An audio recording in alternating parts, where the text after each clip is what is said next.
नमस्कार स्टुडंट्स. आज आपण लेक्चर 26 ला जाणार आणि आपण ते तिसरा पारंपरिक सिद्धांत मध्ये आंतरराष्ट्रीय राजकीय अर्थव्यवस्था या अर्थव्यवस्था इथे आपण 3 शाळा करणार. पारंपरिक सिद्धांतकाली म्हणजे आंतरराष्ट्रीय राजकीय अर्थव्यवस्थाला आपण 2 मेजर भाग मध्ये केले, म्हणजे आधुनिक सिद्धांत आणि पारंपरिक सिद्धांत. पारंपरिक सिद्धांतकाली 3 शाळा आहे. आज आपण पारंपरिक शाळामधून सुरू करूया आणि तिथे पहिली आपण मर्कंटाइलिझम म्हणून सिद्धांतकडे आज बघूया. पहिली आपण आंतरराष्ट्रीय राजकीय अर्थव्यवस्था म्हणजे काय, याचे अर्थ काय. तर तुम्ही पाहिलं तर ह्याला 3 विचारवंतांनी अर्थ सांगितले, त्याच्याकडे आपण पहिली बघूया. पहिली रॉबर्ट गिल्पिन म्हणून, त्यांनी म्हणलं द रेसिप्रोकल. रेसिप्रोकलला आपण हे शब्द वापरू शकतो, परस्पर. या परस्पर आणि डायनामिकला आपण चलन, इंटरॅक्शन म्हणजे एकमेकांचे संबंध आंतरराष्ट्रीय राजकारणामध्ये, एक्स्पेशली वेल्थ, समृद्धी आणि सत्तासाठी. क्योहेननी त्याची अर्थ सांगितले इंटरसेक्शन, म्हणजे ते अर्थव्यवस्था आणि उत्पादन मध्ये एक्सचेंज, ते विनिमय दर आणि बाजारीकरण करण्याची, म्हणजे ते वस्तू आपण बाजारीकरण करू शकतो, त्याच्यावर सत्ता कशी आंतरराष्ट्रीय राजकारणामध्ये बाजार, पैसा आणि सत्ता ची कशी संबंध आहे, त्याच्याबद्दल इथे आपण अभ्यास करणार. कोहेननी सांगितलं की अर्थव्यवस्था आणि राज्यशास्त्र मध्ये ते संबंध आहे आणि ते संबंध नुसतं राष्ट्रामध्ये नसतात, आंतरराष्ट्रीय पातळीवर पण ते संबंध असतात. सो ते संबंधांची आपण अभ्यास करणं आंतरराष्ट्रीय राजकीय अर्थव्यवस्था आहे. आणि ते रॉबर्ट गिल्पिन कोण आहे तुम्ही बघू शकतात. ते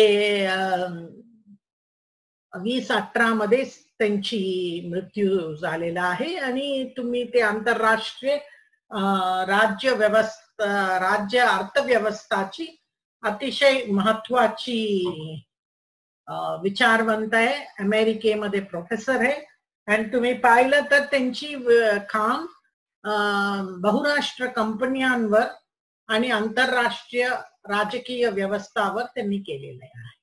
त्यांनी म्हणले व्यापार हे अतिशय जुनी आणि महत्वाची आर्थिक संबंध, नेक्सस आहे राज्यांमध्ये, आणि हा व्यापार युद्धाबरोबर करणं हे आंतरराष्ट्रीय राजकारणाची केंद्रीकरण आहे. आणि आता दुसरं आपण पाहिलं तर मला अतिशय आवडता आंतरराष्ट्रीय राजकीय अर्थव्यवस्था सिद्धांतकार सुझन स्ट्रेंज एक ब्रिटनची विचारवंत आहे आणि ते पहिल्यांदा म्हणजे 70 मध्येच त्यांनी अतिशय आंतरराष्ट्रीय म्हणजे अर्थव्यवस्था आणि राज्यशास्त्र वेगळं अभ्यास करणं त्यांना वाटलं की अतिशय चुकीचं आहे. सो त्यांनी भरपूर लोकांना सांगितले की तुम्ही तेव्हा पैशाबद्दल अर्थव्यवस्थामध्ये संशोधन करतात, त्याला सत्ता न जोडणं अतिशय चुकीचं आहे. आणि सत्ताबद्दल तुम्ही तेव्हा अभ्यास करतात राज्यशास्त्र मध्ये, पैशाबद्दल तुम्ही अजिबात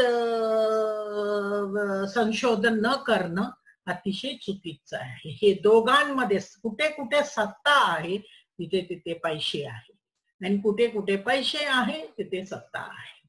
तर त्यांची अतिशय महत्वाची आहे आणि तुम्हाला कधी वेळ मिळालं तर त्यांची पुस्तकं वाचून घ्या. अतिशय चांगलं विचारवंत आहे. मला अतिशय भरपूर मी त्यांच्या पुस्तकांमधून शिकलेला आहे. 4 अतिशय महत्वाची पुस्तके माझ्या मताने: कॅसिनो कॅपिटलिझम, कॅसिनो भांडवलशाही, राज्य आणि बाजार म्हणजे states and market, the retreat of the state, राज्याची मागे घेणारे, आणि मॅड मनी, वेडा पैसे. सो हे 4 पुस्तक तुम्हाला कधी वेळ मिळालं तर वाचून घ्या. अतिशय चांगली विचारवंत आहे आणि माझी प्रचंड आवडत आहे. आणि त्यांना मी एक आंतरराष्ट्रीय राजकीय अर्थव्यवस्थाची पहिला संशोधक म्हणून मी म्हणू शकते. सुझन स्ट्रेंज तुम्ही पाहिलं तर हा विषय की विकास करणं एक अभ्यासची विषय आणि एक हे विषयाची अतिशय त्यांनी केंद्रीय भूमिका केलेला आहे. आणि तुम्ही ते पाहिलं तर त्यांची म्हणणं काय आहे की अर्थव्यवस्था विचारवंत अजिबात त्यांना कळत नाही, या समजत नाही की आंतरराष्ट्रीय पातळीवर या विश्व पातळीवर अर्थव्यवस्था कशी काम करतात.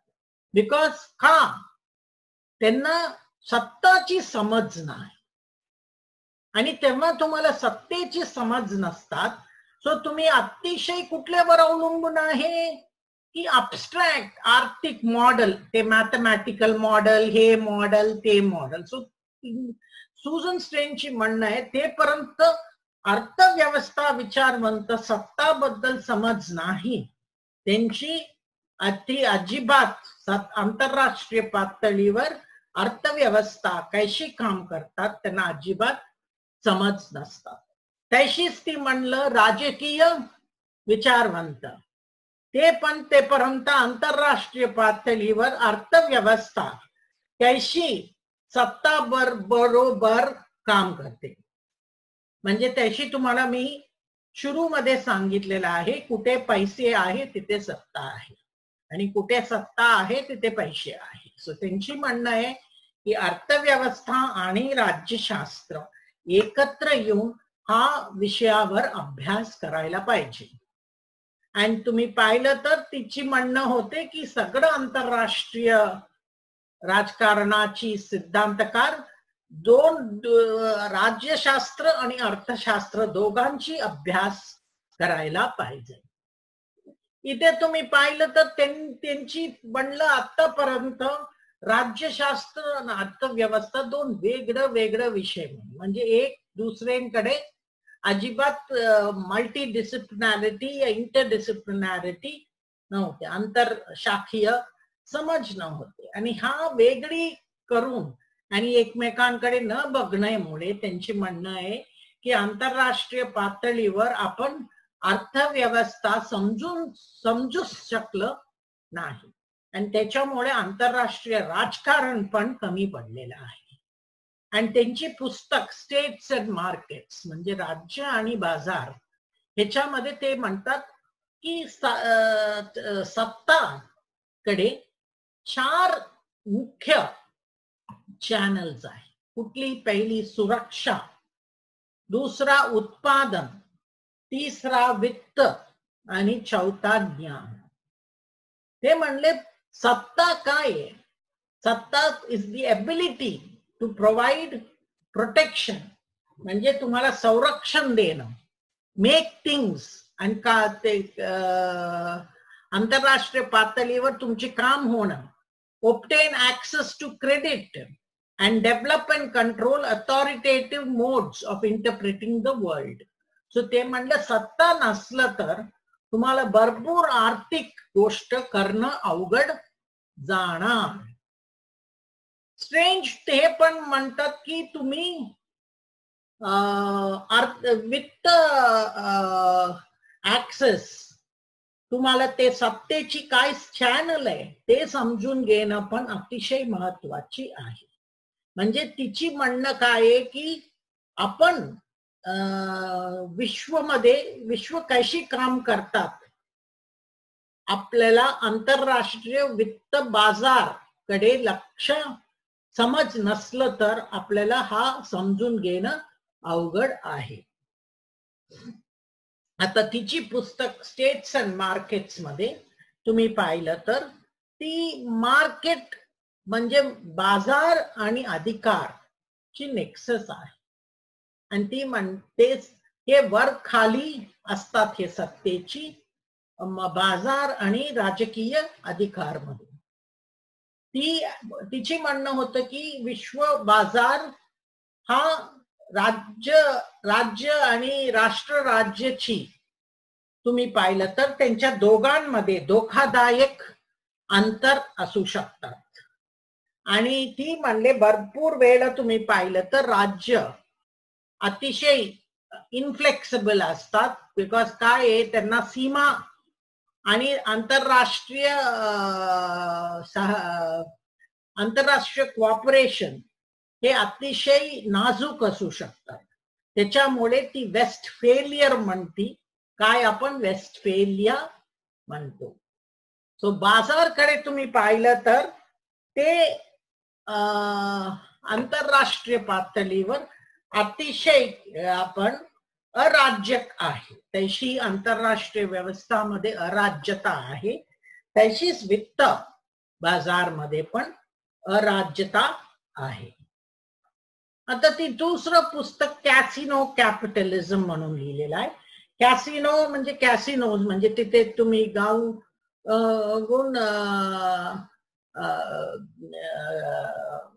भांडवलशाही. कॅसिनो म्हणजे तुम्ही तिथे जाऊन ताश आणि हे सगळं खेळून तुम्ही पैसे हे करू शकता. त्याला आपण गॅम्बलिंग म्हणतो. आणि तशीच तिची म्हणणं आहे की आंतरराष्ट्रीय वित्त व्यवस्था 1997 कुठली पण आर्थिक संकट झाले, ते संकटची वेळात आपल्याला एवढं समजून येतात की भांडवलशाही अतिशय व्हॉलटाईल आहे आणि अनप्रेडिक्टेबल आहे. आणि हे तुम्ही पाहिलं तर ह्याच्यामुळे म्हणजे आपल्याला कंटिजेंट अस्थिर असल्यामुळे आंतरराष्ट्रीय वित्त बाजारला आपण सत्तेची संबंधावर अतिशय महत्वाची समज पाहिजे. आपण कॅसिनो कॅपिटलिझम मध्ये सुझन स्ट्रेंज आंतरराष्ट्रीय चलन व्यवस्थाची तिची म्हणणं आहे की अजून आपल्याकडे एक व्यवस्थाच नाहीये. ती म्हणती हा शाप सीडी केल सारखं आहे, तुम्ही वरपर्यंत जाऊन मग खाली परत येऊ शकतात. अशी तिची म्हणणं आहे आंतरराष्ट्रीय वित्तकडे तुम्हाला राज्य आणि आंतरराष्ट्रीय वित्त आंतरराष्ट्रीय पातळीवर ह्याला अराज्यक आहे. आणि ह्या अराज्यक असल्यामुळे भरपूर संकट वित्त व्यवस्थाला पण आपल्याला बघायला येतात. आता भरपूर संकट आलेलं आहे. आता ह्याच्यावरनं तुम्ही पाहिलं तर मी का सुझन स्ट्रेंज बरोबर सुरू केले, बिकॉज ती एक पहिला संशोधक आहे आणि हा विषयला 1970 मध्ये तिने भरपूर ह्याचे पुढाकार केले की कशी आंतरराष्ट्रीय राजकीय अर्थव्यवस्था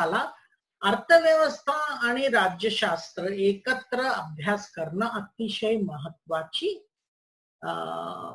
हे आहे, अतिशय महत्वाची हे कॅरेक्टरिस्टिक आहे. आता तुम्ही पाहिलं तर ब्रेटन वूड्स सिस्टम, आपण दुसरं महायुद्ध संपल्यानंतर कुठली अर्थव्यवस्था आपल्याला आंतरराष्ट्रीय पातळीवर लागू झाले त्याला ब्रेटन वूड्स व्यवस्था म्हणतो.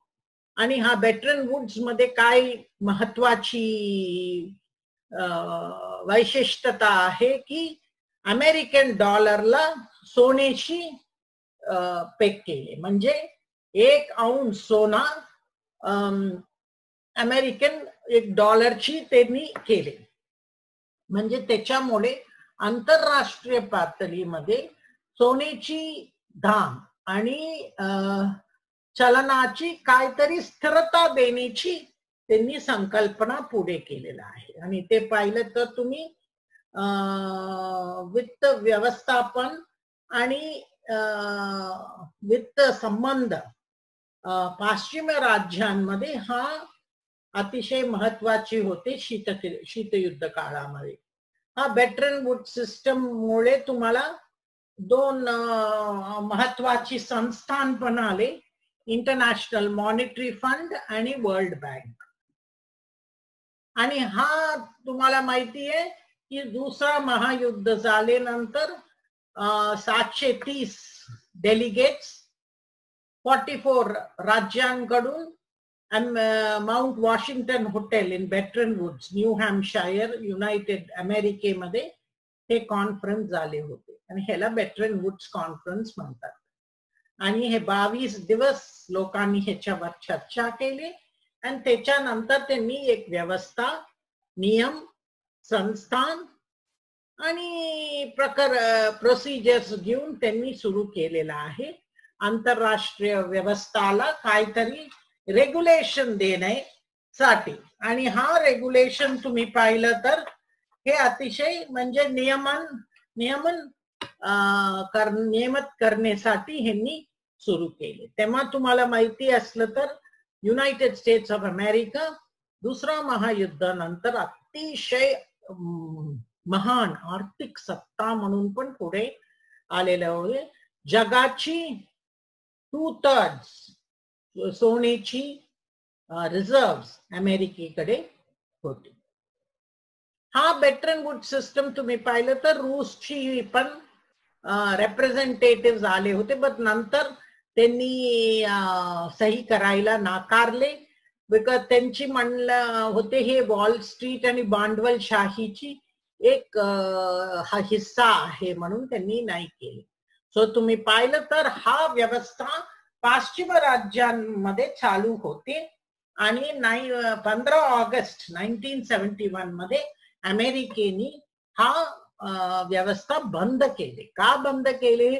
अमेरिकेची अर्थव्यवस्था एवढं मजबूत न होते तेवढं त्यांनी दुसरा महायुद्ध नंतर होते. आणि व्हिएटनाम आणि त्यांची अतिशय युद्धामुळे भरपूर खर्च होण्यानंतर त्यांनी निर्णय घेतले की हा फिक्स्ड ठेवणार नाही आणि फ्री फ्लोटिंग वेत ठेवणार, या चलन ठेवणार अशी त्यांनी निर्णय घेतलेला. आता हा संकटाची कारण काय आहे? तुम्हाला मी सांगितलं, पहिला अमेरिकेला आर्थिक कठीणाई आले होते, आर्थिक आणि हा व्हिएटनाम युद्धामुळे आले होते. आणि दुसरं अमेरिकेची सोन्याची ते रिझर्व्ह होते ते काय ड्रेन होत होते आणि त्याच्यामुळे त्यांनी निर्णय घेतले की राजकीय मेजर्स घेणार आणि त्यांनी ते अर्थव्यवस्थाची काय खेळची त्यांनी नियमच बदलून टाकले. सो हा पिरियडला आपण आफ्टर हेजिमोनी म्हणतो. म्हणजे दुसरा महायुद्ध पासून 1971 पर्यंत अमेरिकेची वर्चस्व होते अर्थव्यवस्थावर. पण ऑइल क्रायसिस, तेलाची संकट 1973 मध्ये झाले, तेव्हा एकदम तेलाची प्राइस या किंमत पुढे प्रचंड वाढले होते. आणि हे आर्थिक संकट मध्ये आपल्याला कळलं की राजकारण आणि अर्थव्यवस्था एकत्र होते. आता तुम्ही निवसादवाद नंतर भरपूर राज्य काय अतिशय गरीब आणि नाजूक राज्य आंतरराष्ट्रीय व्यवस्थामध्ये पण आले. त्यांनी 1973 मध्ये तुम्हाला माहिती आहे हा सगळं राज्य एकत्र येऊन न्यू इंटरनॅशनल इकॉनॉमिक ऑर्डर, नवी आंतरराष्ट्रीय आर्थिक व्यवस्था म्हणून त्यांनी राजकीय प्रपोजल्स दिले होते. म्हणजे त्यांनी कशी अर्थव्यवस्था चालायचं हे आहे. John H.M. हॉब्सन म्हणून आहे, ह्यांची म्हणणं होते की आतापर्यंत अर्थव्यवस्था हे हाय पॉलिटिक्स नव्हते, म्हणजे आंतरराष्ट्रीय राजकारणामध्ये ह्याला प्रचंड महत्व दिलं नव्हतं. सो 17 नंतर तेव्हा अमेरिकेने व्यवस्थाच बदललं होतं आणि मग तेव्हा आंतरराष्ट्रीय विचारवंत आणि आर्थिक विचारवंत त्यांच्यामध्ये आणि राजकीय विचारवंतामध्ये मनात आले की आपण आता हे अर्थव्यवस्था बदलली तर हे राजकारणामुळे बदलली. सो आपण अर्थव्यवस्था वेगळं आणि राज्य व्यवस्था वेगळं अभ्यास करणं अतिशय मूर्खता आहे. सो तुम्ही पाहिलं तर ह्याच्यामध्ये किओहेन, रॉबर्ट किओहेन आणि जोसेफ नाईनी गुंतवणुकी परस्पर अवलंबून सिद्धांत पुढे आले.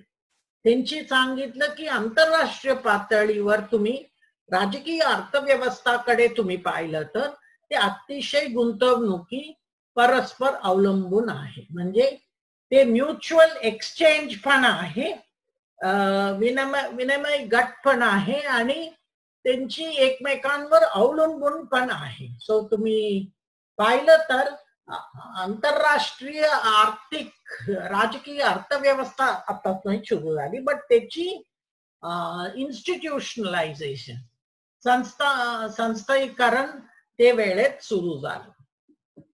आता तुम्ही आपण पाहिलं तर आपण आंतरराष्ट्रीय अर्थव्यवस्था मध्ये आपण आतापर्यंत सांगितलेलं आहे की आंतरराष्ट्रीय अर्थव्यवस्था काय आहे आणि राजकारण, राज्यशास्त्र आणि अर्थशास्त्र मध्ये कशी संबंध आहे. तशी सत्ता राजकारणाला, राज्यशास्त्राला अतिशय महत्व आहे, तशी पैसा अर्थशास्त्राला महत्व आहे. आणि मी तुम्हाला काय सांगितलं की पैसा कुठे आहे तिथे सत्ता आहे, सत्ता कुठे आहे तिथे पैसा आहे. सो हा संबंध कडे तुम्ही पाहिलं तर आणि हा संबंध आपल्याला अभ्यास करायचा असलं तर अतिशय गुंतवणुकी आहे. ते नुसतं राज्यशास्त्र आणि अर्थशास्त्र मध्ये नाहीये, ते राज्यांमध्ये आणि बाजारमध्ये पण आहे. ते पैसा आणि सत्तामध्ये आहे. सो हा गुंतवणुकी संबंध बद्दल 3 शाळा पारंपरिक दृष्टिकोनकडून बघणार आणि ह्याच्याकडे आपण पहिली शाळाकडे आज आपण जातो, मर्कंटाइलिझम. मर्कंटाइलिझम कडे तुम्ही पाहिलं तर हा सिद्धांत आधुनिक राज्य सार्वभौमिक राज्याची उगवणं 16वी आणि 17वी सेंचुरीज मध्ये हा पुढे आले आहे.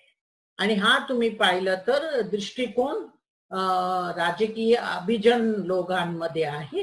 त्यांनी आधुनिक राज्य निर्माण करत होते.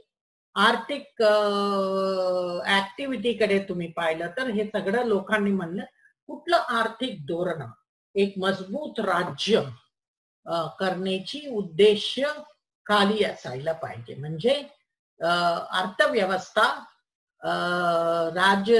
राजकीय सत्तेची एक साधन आहे, त्या आर्थिक शक्ती.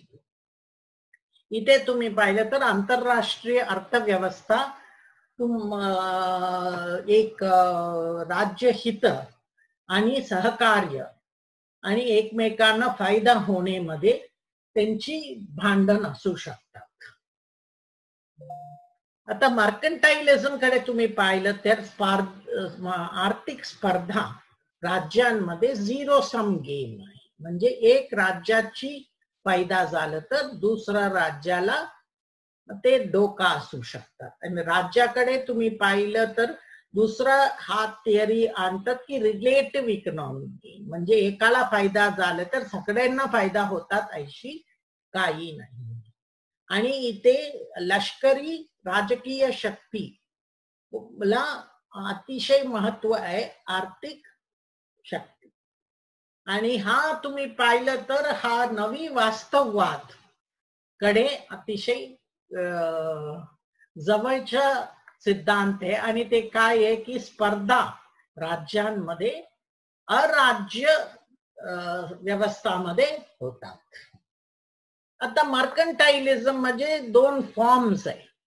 ते म्हणतात आर्थिक स्पर्धा तुम्ही पाहिलं तर पहिली आहे डिफेन्सिव्ह और बेनाइन मर्कंटाइलिझम, म्हणजे इथे राज्य त्यांची राष्ट्रीय आर्थिक हितासाठी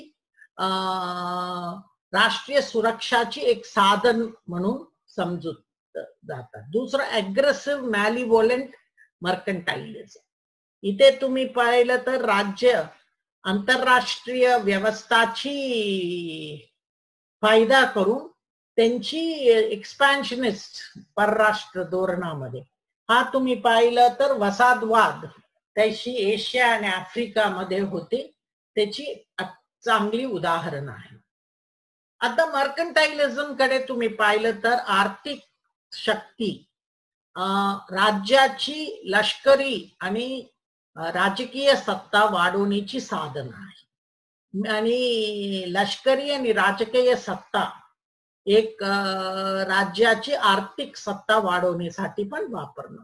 तो तुम्ही पाहिलं तर वेल्थ आणि म्हणजे आणि पॉवर एकत्र एकमेकांना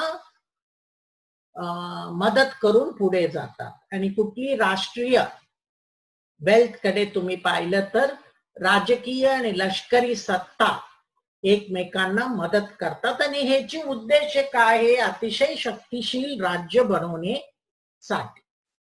इथे तुम्ही पाहिलं तर मर्कंटाइलिझमची काय इतिहास आहे. 16वी सेंचुरीमध्ये पाहिलं तर स्पेन ते अमेरिकेकडून सोनं आणि चांदी करून, सो तेव्हा त्यांना सगळ्यांना वाटलं की तुमच्याकडे किती जास्त जास्त सोनं चांदी आहे म्हणजे तुम्ही राष्ट्रीय सत्ता तुमची वाढू शकतात. 17वी सेंचुरीमध्ये नेदरलँड्सनी काय केलंय, अतिशय मोठा व्यापाराची साम्राज्य उभं केले, आणि मग त्यांनी काय सांगितलं की व्यापार आणि व्यापारची सरप्लस ठेवणं तुम्हाला अतिशय महत्व आहे राष्ट्रीय सत्ता वाढवण्यासाठी. 18वा आणि 19व्या सेंचुरीज मध्ये तुम्ही पाहिलं, म्हणजे 18th and 19th सेंचुरीज मध्ये तुम्ही पाहिलं तर ब्रिटनने काय सांगितलं, त्यांनी आधुनिकीकरण आणि उद्योगीकरण करून पुढे राज्य सत्ता वाढलेला आहे. तो तुम्ही पाहिलं तर बाजारची ते प्रभाव राजकीय साधनांमुळे होतात, म्हणजे राजकीय साधन काय, राजकीय मेजर्स काय आहे, राजकीय पॉलिसीज काय आहे, ती संरक्षण देणं आणि स्वतःची उद्योगाला विकास करणं. आणि इथे पाहिलं तर दोन अतिशय महत्वाची सिद्धांतकार आहे. एक अलेक्झांडर हॅमिल्टन म्हणून आहे, अमेरिकेची स्टेट्समन पॉलिटिशियन आहे, आणि त्यांची अमेरिकेची फाउंडिंग फादर्स आहे, म्हणजे पहिली त्यांची राज्य तेव्हा हे झाले ते त्यांची फाउंडिंग फादर्स मधून एक आहे. संविधान मध्ये आणि अमेरिकेचे संविधान लिहिणं हेचे, आणि वित्त व्यवस्था अमेरिकेची वित्त व्यवस्था उभं करण्यामध्ये त्यांचे अतिशय महत्व. ते पहिली first secretary of the treasury होते, आणि आर्थिक धोरण काय असावी, जॉर्ज वॉशिंग्टन पहिली राष्ट्रपतीची काय असावी त्यांनी त्याची निर्माण केलेला आहे. आणि हे पाहिलं तर त्यांनी 2 बँक सुरू केले, बँक ऑफ अमेरिका आणि first bank of United states, आणि त्यांनी एक खर्च व्यवस्थापन सुरू केले, आणि ब्रिटनशी चांगलं व्यापाराचे संबंध पण त्यांनी जोडलेला होते. आणि ह्यांच्याकडे तुम्ही पाहिलं तर त्यांची काय सिद्धांत होते हॅमिल्टनची, की त्यांची होते की कुठली पण राजकीय नेतृत्व एक अतिशय मजबूत अर्थव्यवस्था, आणि ते अर्थव्यवस्था आणि गव्हर्नमेंट नियंत्रण गव्हर्नमेंट म्हणजे सरकारची नियंत्रण असलेला बँक, आणि सपोर्ट म्हणजे आपल्या राज्यामध्ये मॅन्युफॅक्चरिंग उत्पादन करणं आपल्याकडे असणं. आता कोविड मध्ये हा पहिली फार महत्व आले, आणि आत्ताची अमेरिकेमध्ये प्रेसिडेंट ट्रम्प हा सिद्धांताकडे वळलेला आहे. म्हणून भरपूर लोक हा सिद्धांताला नवीन रेलेव्हन्स आलेला आहे अतिशय आणि एक मजबूत लष्करी राजकीय सत्ता असणं पण अतिशय महत्वाचे आहे. दुसरं आहे जर्मन अर्थ विचारवंत फ्रेडरिच लिस्ट. हा यांची पहिली म्हणलं की दरेक राज्याला राजकीय अर्थव्यवस्था असायला पाहिजे. त्यांनी लोक म्हणतात हे हिस्टॉरिकल स्कूल ऑफ इकॉनॉमिक्स म्हणजे ऐतिहासिक शाळा आहे अर्थव्यवस्थाची. आणि त्यांनी जर्मनीमध्ये जर्मन कस्टम्स युनियन पण सुरू केले आणि त्यांनी पण करवर आणि ते राजकीय काय संरक्षण त्यांची इंडस्ट्री या त्यांची उद्योगाला द्यायचं ह्याचा अतिशय महत्वाची केले. त्यांची अतिशय महत्वाची काम आहे the national system of political economy म्हणजे राजकीय व्यवस्था अर्थव्यवस्था निर्माण करण्यासाठी.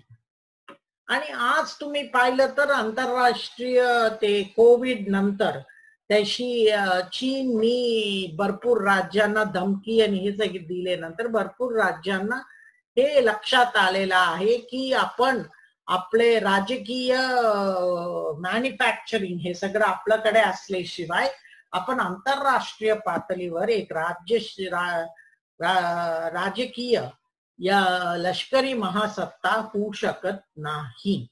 सो तुम्ही आणि स्वतःची उद्योगांना संरक्षण द्यायलाच पाहिजे, प्रेफरन्शियल ट्रीटमेंट. आणि हा तुम्ही पाहिलं तर आणि दुसऱ्या राज्यांची ते वस्तूंवर कर लावायचं की तुमच्या वस्तू मग तुमची बाजारामध्ये विकू शकतात आणि त्यांना तुम्ही संरक्षण दिलेला आहे. सो इथे तुम्ही पाहिलं तर तुम्हाला मी काय इथे सांगितलं लिस्टनी अतिशय महत्वाची त्यांची काय काय म्हणणं आज भरपूर लोकांना भरपूर राज्य नेतृत्वांना हे पठायला लागला की a tailor is no nation and no nation and a nation no tailor. म्हणजे ते म्हणलं राष्ट्रवाद राष्ट्रहितांसाठी तुम्हाला अतिशय महत्वाची आहे की तुम्ही अर्थव्यवस्थावर तुमची नियंत्रण असायलाच पाहिजे. दुसरं त्यांनी म्हणलं कुठले तरी विकसित अर्थव्यवस्था नुसतं रॉ मटेरियल सर्व्हिसेस देत नाही.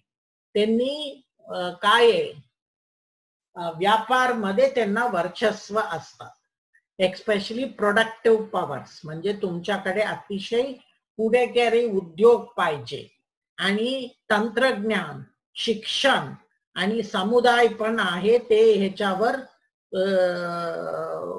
हे शक्तीला पुढे घेण्यासाठी. आणि तुम्हाला ऑलरेडी मी सांगितलं ह्यांची अतिशय महत्वाची पुस्तक आहे the national system of political economy.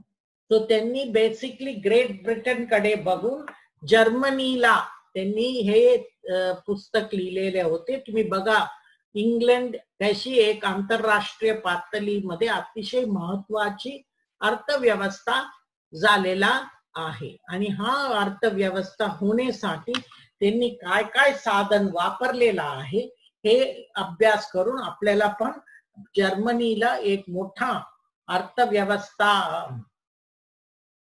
महाशक्तीकरणामध्ये अतिशय महत्वाची आहे.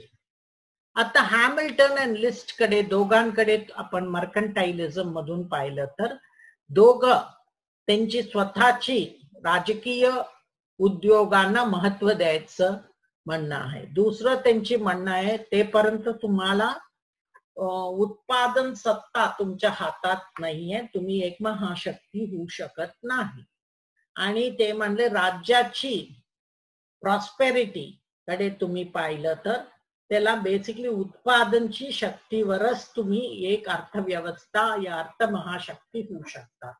आणि राजकीय आणि लष्करी महासत्ता होण्यासाठी तुम्हाला आर्थिक अर्थव्यवस्था महाशक्ती होणं अतिशय महत्वाची आहे. आणि इथे पाहिलं तर तुम्ही पूर्वी एशियामध्ये डेव्हलपमेंटल स्टेट्स म्हणजे विकासशील राज्य म्हणतो आपण, त्याशी जपान, साऊथ कोरिया, तैवान आणि चीन, त्यांची अर्थव्यवस्थाकडे तुम्ही लक्ष घाला. ते त्यांची म्हणणं की आर्थिक यशस्वी होण्यासाठी तुम्हाला एक मजबूत आणि कमांडिंग रोल राज्याची पाहिजे आर्थिक विकासामध्ये. तुम्ही जपानची उदाहरण घ्या. जपाननी अतिशय आर्थिक विकास मध्ये राज्यांनी अतिशय मोठा भूमिका घेतलेला आहे. आणि हा धोरणा तुम्ही पाहिलं तर राज्यांनी भरपूर महत्वाची उद्योगांना त्यांनी आयडेंटिफाय करून त्यांना संरक्षण देऊन बाहेरची स्पर्धाकडून त्यांना विकास करून पुढे केलेला आहे. आणि त्यांच्यावर त्यांनी नियंत्रण आणि रेग्युलेशन पण केलेलं आहे. म्हणजे कंपन्यांमध्ये स्पर्धा पण कशी असायला पाहिजे त्याची पण धोरणा त्यांनी पुढे आणलेलं आहे. आता आपण ह्याची सारांश करायचं तर मर्कंटाइलिझम हा शाळाकडे तुम्ही पाहिलं तर पहिली त्यांची म्हणणं काय की अर्थव्यवस्था राजकारणाची आणि सरकारची एक साधन असायला पाहिजे. म्हणजे आर्थिक व्यवस्था एक राज्याची सत्ता बरोबर जोडलेला पाहिजे. दुसरं तुम्ही पाहिलं तर